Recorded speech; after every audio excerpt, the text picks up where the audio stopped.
The political and economic elites that came to power in the USA have thrown away the roots of their civilization. They fiercely hate any country that still builds societies on the basis of the same global rational traditional values. It was these values that once allowed the United States to emerge as the spiritual core of the countries of the collective West, and for a brief historical period of the entire world. Recall the basic message of Hollywood, or of that most notorious American dream.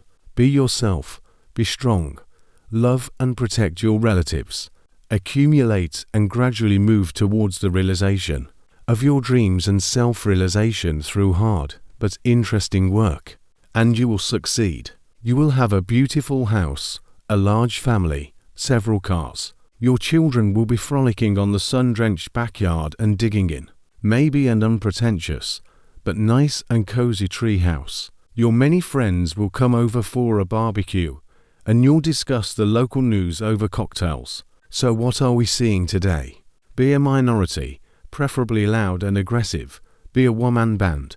Don't accumulate property. The right guys will rent you everything. Don't take responsibility. Don't overpower and solve problems. Give up. After all, it's not you who doesn't know or know how to do something. It's the cruel world of white cisgender males that is bad. Don't get an education. It's too expensive and ineffective. It doesn't teach soft skills that in normal situations people learn at their first job within a year or two, and the children of the same right guys will get that unnecessary hard education for you. Relax in a rented small-sized flat or in a basement under your parents' house, alone. Forget yourself with the help of alcohol, some illegal substances, gambling or other exciting games. This is the message of the American cultural narrative today. It is not only about traditional family relationships, which are part of the rational traditional values that form the indivisible and stable unit of any society, the family, but also about rational values of accumulation, production of goods and services, building and reproduction of political and industrial elites, traditional struggle for power in a competitive environment and for a happier life. For some reason, people enjoy confusing equality of opportunity and equality of outcome. An example of the former is accessible general education. An example of the second is take from someone and share. Fans of such concepts will not achieve anything in the real world under any system, and have never achieved anything in the history of mankind. There is no need to listen to them, much less pay attention to them. But let me return to the USA.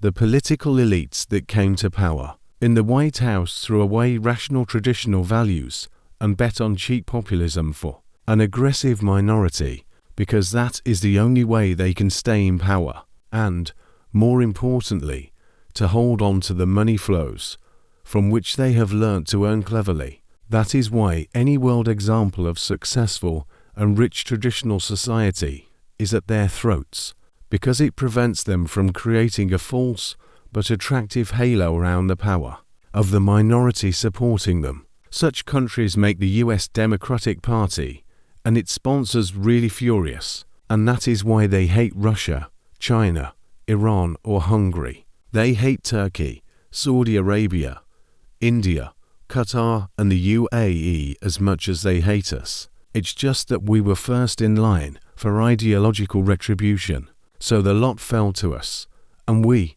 in Russia, accepted it with honor, proving not in words but in deeds how much the US ideology today has degenerated into an incapable of reproduction, a pale shadow of its former ideological greatness and prosperity. They have betrayed themselves, their foundation, their basis, but have been unable to build anything strong to replace it. Just a wind of populism, which for some reason they call Western democracy, although there is no trace of democracy left in it. You want an example? Look at the support for Western leaders among the majority in their countries. This support either no longer exists or it tends to zero. In order to somehow sit on their wobbling thrones, Western leaders have organized a real totalitarian dictatorship in their own countries, compared to which even the monarchies of the Persian Gulf look like a model of democracy and freedom